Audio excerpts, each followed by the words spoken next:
چو ایران نباشد تن من مباد. به نام خداوند مهربان. اشرف اسماعیلی زاد هستم، دانشجوی دکترا در رشته میکروبیولوژی و محقق مؤسسه تحقیقات خاک‌آب کشور. در سال 98 از طریق یکی از دوستانم با جشنواره فیفتاب آشنا شدم و در همون سال جزو 40 نفر برگزیده در بخش قاب عکس ایران نما انتخاب شدم.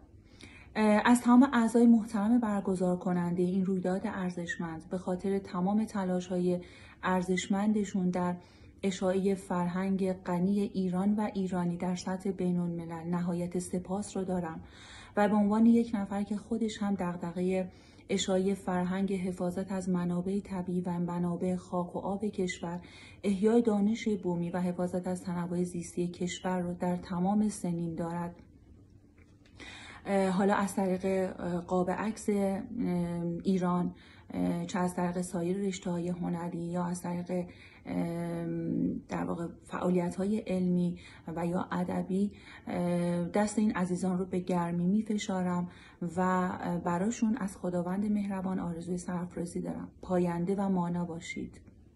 سپاسگزارم.